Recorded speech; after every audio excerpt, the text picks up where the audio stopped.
सलाम, नमस्ते, सत श्री अकाल। मैं हूं रजा और आप देख रहे हैं रजाग्राफी। इस रिपोर्ट में आप कम वक्त में सब कुछ जानेंगे। लास्ट अगर आपने रिपोर्ट नहीं देखी है, मैं बता रहा हूं आपको, सीरीज वाइज लेके चल रहा हूं आपको।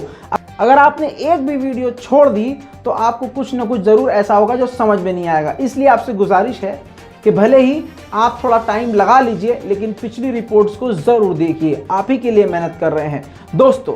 अब मैं आपको कल रात का पूरा कांड बताने वाला हूं। मेन बात, कम वक्त में आपको सब कुछ बताऊंगा ताकि आने वाली अब जो और खबरें हैं आपको सही समय पे और समय से पहले पहुंचा दूं। तो दोस्तों, हुआ कुल ऐसा है, 100 की सीधी बात, कि लास्ट जो है कल रात को हमास ने बहुत गदर मचाई और हमास ने जो है इतने सारे बम खाकर भी, और मतलब जहां सारी दुनिया ये सोच रही थी कि हमास पर बड़े गंदे तरीके से हमला हो रहा है, जो कि हो रहा है, बहुत जुल्म हो रहा है, जो कि हो रहा है, लेकिन हमास ने ये ऐलान किया कि तुम कुछ भी कर लो, हम पीछे नहीं हटेंगे। दोस्तों, ईरान से कॉल आने के बाद, यानी ईरान के कमांडर का कॉल जब हमास के कमांडर को आया तो उसके बाद से हमास के सुर बदल गए, यानी बहुत ज़्यादा धमकी भरा लहजा हो गया और ताकतवर थोड़ा सा लहजा उनका हो गया। अब यहाँ से आगे बढ़ते हैं। ये भी मैं पिछली रिपोर्ट में आपको बता चुका हूँ। अब मेन बात यह है कि इस धमकी भरे लहजे के बाद हमास के इजराइल ने, जो कि हमने पहले ही कहा था कि रात को बमबारी करेगा, तो उसने बमबारी करी, बहुत तगड़ी बमबारी करी। लेकिन एक बात आपको बता दूं कि अगर कल रात को 90 लेवल की अगर बमबारी करी थी तो आज रात को उसने 80 लेवल की करी है। मतलब कल तो उसने बहुत गंद मचा दी थी, आज ऐसा बहुत बड़ा कुछ नहीं हुआ है। कल तो बहुत बड़े बड़े धमाके हर 5-5 मिनट पे सामने आ रहे थे। लेकिन अब आगे बढ़ते हैं और आगे की आपको अपडेट देते हैं। दोस्तों, आपको बता दूं और आपको अपडेट करता चलूं कि गाजा के हक के लिए और फिलिस्तीन के खिलाफ दुनिया भर में ऐसे कई सारे मुल्क उठे हैं जहां पर जबरदस्त तरीके से प्रदर्शन जारी है, जैसे France, Germany, America, Switzerland, Morocco, Lebanon, Turkey, Iran, Iraq और जॉर्डन। यहां पर जबरदस्त तरीके से प्रदर्शन जारी है।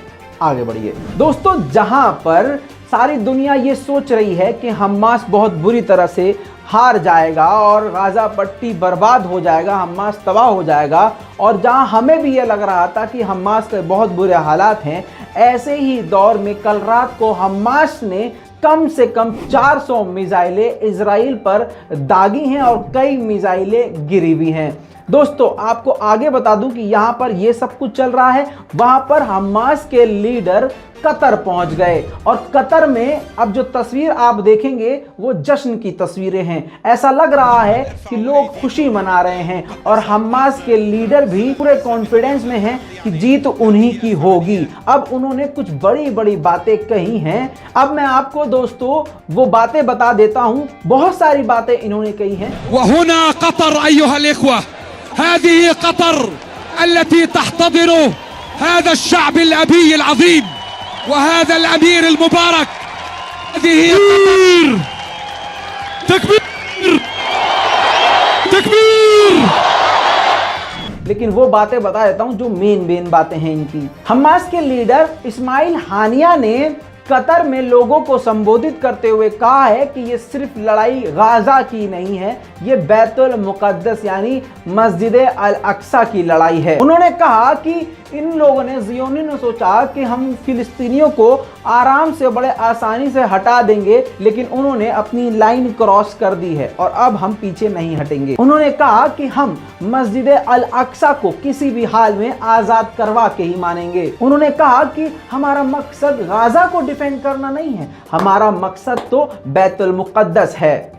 आगे उन्होंने कहा कि हमने पहले ही इन यहूदियों को वार्न किया था कि मस्जिद अल अक्सा तक मत पहुंचना, अपनी लिमिट में रहना, लेकिन इन्होंने मस्जिद अल अक्सा पर पथराव किया, गोलियां चलाई, और इतना ही नहीं, मस्जिद अल अक्सा के अंदर भी पहुंचकर इन्होंने जुल्म और सितम किया। आगे उन्होंने कहा कि मस्जिद अल अक्सा हमारी जान, हमारी पहचान है, इसको हम नहीं खोने देंगे। दोस्तों, बहुत सारी बातें उन्होंने कही, लेकिन मेन बात मैंने आपको बता दी। वहीं पर एक अब जो सबसे बड़ी खबर है जिसकी वजह से आप इस वीडियो को देख रहे हैं, वो ये है कि अमेरिका के सुर बदल गए हैं। अमेरिका के वॉशिंगटन के प्रवक्ता नेड प्राइस ने यह कहा था कि जब तक हमास हमले नहीं रोक देता, हम दोनों के बीच में नहीं पड़ने वाले। कुल मिला के इजराइल ऐसे ही मारता रहेगा और ये ऐसे मरते रहेंगे, हम नहीं बोलेंगे। अभी इस बयान को दिए हुए उनको 2 दिन नहीं हुए, इधर बाइडेन ने किसको कॉल कर दिया? फिलिस्तीन के प्रधानमंत्री महमूद अब्बास से फोन पर बात करी। ध्यान से सुनिएगा, अमेरिका जो 2 दिन पहले कुछ और कह रहा था, आज वो क्या कह रहा है सुनिए।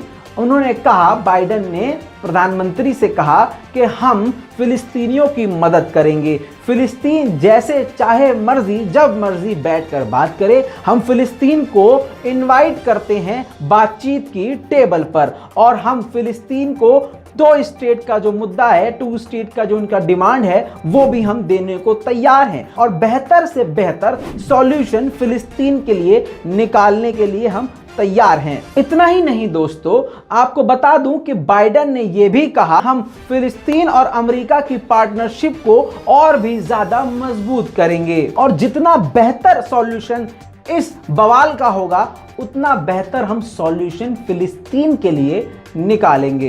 दोस्तों, एक तरफ तो नेतन्याहू अपनी जिद पर अड़े हुए हैं और वो अपनी मिनिस्ट्री की ही बात नहीं सुन रहे हैं। फिलहाल नेतन्याहू प्रधानमंत्री नहीं है, इजराइल के पास कोई लीडरशिप नहीं है, क्योंकि चुनाव होने वाले हैं और ये पहले ही, यानी नेतन्याहू पहले से ही भंग हो चुके हैं, इनकी सत्ता जा चुकी है। लेकिन सारा बवाल इन्हीं का है और यही ये चाहते थे, इन्हीं की वजह से ये हो रहा है। आपको बता दूं, इनकी मिनिस्ट्री इनसे डिमांड कर रही है, इजराइल के मीडिया इनसे डिमांड कर रहे हैं कि अब जंग को रोक दिया जाए। लेकिन ऐसे में हमास जब रात को बयान देता है और धमकी देता है, तो ये आ जाते हैं लाइव मीडिया पर और ये उल्टा हमास को ही धमकी देना शुरू कर देते हैं, और एक सनकी इंसान की तरह, जैसे छोटे बच्चों को छेड़ देते हैं तो बच्चा चीखने लगता है, वैसे ही नेतन्याहू ने फिर रात को इस धमकी के बाद, हमास की धमकी के बाद, जबरदस्त तरीके से फिर से एयर स्ट्राइक करवा दिया। इतना ही नहीं, आगे उन्होंने बयान दिया कि अभी हमले और भी ज्यादा करेंगे, अभी तो हम और खतरनाक खेल खेलेंगे और ये युद्ध यहां नहीं रुक सकता। और दूसरी तरफ अमेरिका का बयान ही कुछ और है। अब ऐसा लगता है अमेरिका और इजराइल दोनों के स्टेटमेंट बिल्कुल एक दूसरे के विपरीत हैं, लेकिन कुछ भी कहना बहुत मुश्किल है, कुछ भी हो सकता है। ये फिर से बता दूं कि गाजा के लोग और फिलिस्तीन के लोग अभी भी बहुत ज्यादा मुश्किल में हैं और आगे आने वाले वक्त में कुछ भी हो सकता है। तो दोस्तों, आपसे गुजारिश है कि इस रिपोर्ट को शेयर कीजिएगा। मैंने आपको जल्दी जल्दी वो सारी बातें शॉर्ट में बता दी हैं। ये खबर बहुत लंबी थी, लेकिन शॉर्ट में आपको बता दी ताकि आपका वक्त बचे और अगली रिपोर्ट पर मैं काम कर सकूं। जय हिंद।